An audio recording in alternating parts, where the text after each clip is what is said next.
ये 5 लक्षण आपको बताएंगे कि भविष्य में आपको कौन सी बीमारी होने वाली है या अभी आपके शरीर में कौन सी बीमारी है या हो चुकी है बीमारी आपको। अगर आप डॉक्टर हैं तो आपको भी जानना चाहिए, आप जनरल पब्लिक हैं तो आपको भी जानना चाहिए, क्योंकि बीमारी सबको ही होती है, या कोई डॉक्टर हो या आम व्यक्ति हो या प्रधानमंत्री हो, कोई भी हो, बीमारी तो सबको ही होता है। तो ये 5 लक्षण, 5 सिम्टम जो है क्लिनिक में भी आप मरीज को बिना जांच के पता लगा सकेंगे कि पेशेंट को ये बीमारी हो सकती है या है, ये टेस्ट मुझे कराना चाहिए। आप जनरल पब्लिक हैं तो आप घर पर भी पता कर सकते हैं। लक्षण जो है आप मिलाएंगे ना, सिम्टम मिलाएंगे कि ये सिम्टम है, ठीक, तो मुझे हो सकता है कि ये बीमारी हो सकती है। और 99.99% एकदम कंफर्म डायग्नोस में आप लोगों को बताऊंगा। इतना बेहतर जो है कि ये फॉर्मूला है मेरा कि आप किसी मरीज को डायग्नोस कर सकते हैं आसानी से। आप कोई भी जो है कि जनरल पब्लिक अपने आप को डायग्नोस कर सकता है इस लक्षण के आधार पर, इस बेस के आधार पर कि ये लक्षण मुझे इस शरीर में है तो मुझे ये बीमारी होने वाली है। और आप टेस्ट करवा के देख लीजिएगा, 99.99% 100% सही रिजल्ट आपको मिलेगा। मैं डॉक्टर आशुतोष रंजन, मैं एक सेक्सोलॉजिस्ट हूं। मैं ऑनलाइन और ऑफलाइन दोनों ट्रीटमेंट करता हूं। मेरा ट्रीटमेंट करने का तरीका क्या है, मैं अपना फी लेता हूं 500, बाकी जो है मैं आपको दवा लिख करके देता हूं, ऐसी दवा लिख करके देता हूं जो आपके आसपास के मेडिकल स्टोर में मिल जाएगी। पहला लक्षण, अगर आपका बीपी हाई रहता है, ठीक है, आप डॉक्टर हैं, अगर पेशेंट का बीपी हाई रहता है तो फ्यूचर में उसको 2 बीमारियां जरूर ही हो सकती है, ठीक है, या अभी से डेवलप उसके बॉडी में हो रही है। टेस्ट करवा के आप कंफर्म कर सकते हैं। एक तो हो सकता है कि मरीज को जो है हार्ट की बीमारी फ्यूचर में हो जाएगी, ठीक है, या पेशेंट को अभी भी है, ठीक, दोनों कंडीशन हो सकता है, ठीक है। दूसरा पॉइंट, हार्ट की बीमारी के अलावा क्लॉटिंग भी उसको कहीं ना कहीं हो सकता है, कहीं ना कहीं नर्व में या हार्ट में ब्लॉकेज, कहीं ना कहीं ब्लॉकेज उसको हो सकता है। तो ये भी आप जांच करवा के कंफर्म कर सकते हैं। कैसे कंफर्म कर सकते हैं, आप क्लॉटिंग कंफर्म करने के लिए आप लिपिड प्रोफाइल का टेस्ट करवा सकते हैं, ठीक है। हार्ट के लिए तो आपको पता ही है, ईसीजी, इको, काफी टेस्ट हैं। लेकिन पहले अभी हम लोग समझते हैं कि ओपीडी में ही कैसे आपको अंदाजा लग जाएगा, ठीक। पहला पॉइंट, अगर जनरल पब्लिक है, अगर हाई बीपी आपको हो रहा है तो आप सावधान हो जाइए।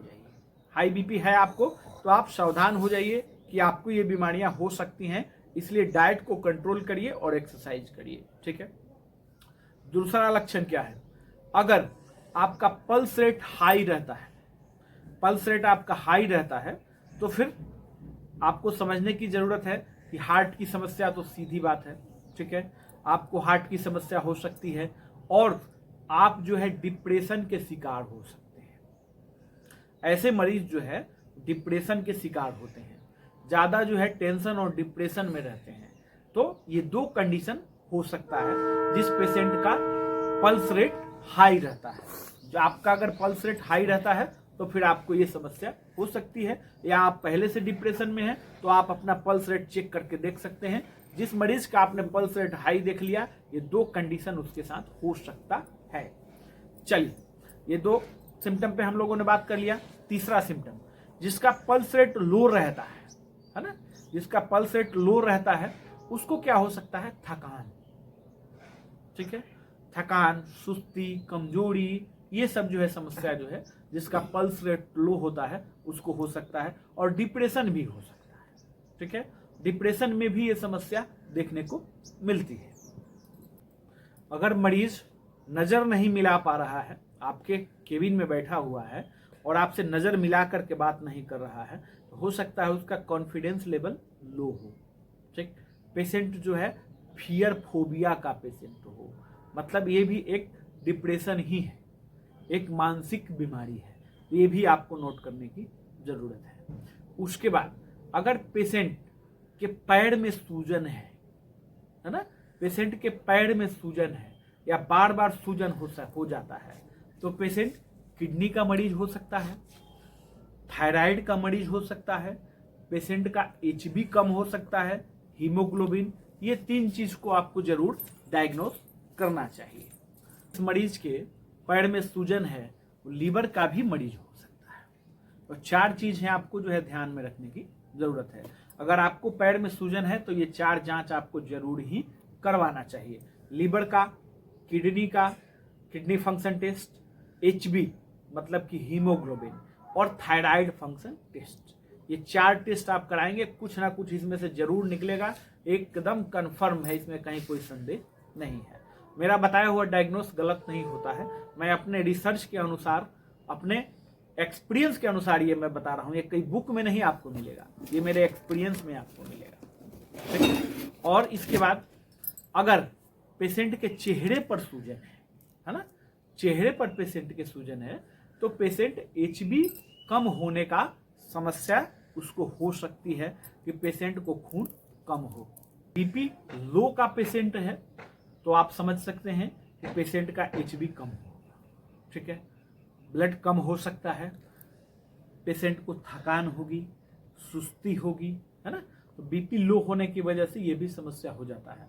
और कभी कभी 1-2% ये भी देखने को मिलता है कि मरीज डिप्रेशन में होता है, तब भी BP लो हो सकता है। मरीज एकदम ज्यादा चिंता कर रहा है तो चिंता करने से BP हाई भी होता है और BP लो भी होता है। ऐसा नहीं है, ज्यादा केस में जो है 90% केस में जो है BP हाई होता है और 10% केस में जो है BP लो होता है। तो इसको पॉइंट ध्यान को, इन सब पॉइंट को आप ध्यान में रखेंगे तो आपके प्रैक्टिस के लिए बहुत ही अच्छा चीज मैंने आप लोगों को बता दिया। ये बिना जांच के आप पता कर सकते हैं कि फ्यूचर में मरीज को कौन सी बीमारी, भविष्य में मरीज को कौन सी बीमारी होने वाली है या अभी हो चुकी है। डायग्नोस करने में आपको आसानी होगी। आप अगर जनरल पब्लिक हैं तो आपको भी ये समझ में आ जाएगा कि अगर ये सब सिम्टम मुझे है तो हो सकता है कि ये बीमारियां मुझे हैं। देखिए ये सब चीजें जो हैं एकदम 99.99% जो है एक्यूरेट है। इसलिए एक्यूरेट है कि मैं अपने एक्सपीरियंस बेस के आधार पर मैंने आपको ये चीजें समझाया हुआ है। चलिए फ्रेंड्स, मैंने अपना ऐसे ही एक्सपीरियंस के आधार और अपने रिसर्च के आधार पर मैंने एक बुक लिखा हुआ है, PDF बुक और वीडियो लेक्चर का कोर्स मैंने बनाया हुआ है, जिसका प्राइस क्या है 501, ओनली 501 रुपया ही मैंने इसका प्राइस रखा हुआ है। इसमें आपको बीमारी और बीमारी का ट्रीटमेंट मिलेगा, मेरा रिसर्च ट्रीटमेंट मिलेगा। जो लेना चाहते हैं इस व्हाट्सएप नंबर पर मैसेज करेंगे, बुक या कोर्स लिख करके मैसेज करेंगे। अगर आप मेडिकल क्षेत्र से जुड़े हुए हैं तो आपके पास फर्स्ट एड एक्सपीरियंस सर्टिफिकेट जरूर ही होना चाहिए। अगर आगे कोई कार्रवाई होती है, कोई इंक्वायरी होती है तो उसमें आपको सुविधा मिलेगी, सहूलियत मिलेगी। इससे भी बेहतर हेल्थ टॉपिक्स मेरे चैनल पर डले हुए हैं, उनको भी देखिए और लाइक जरूर करना है फ्रेंड्स। नए व्यूअर हैं तो सब्सक्राइब जरूर ही करेंगे।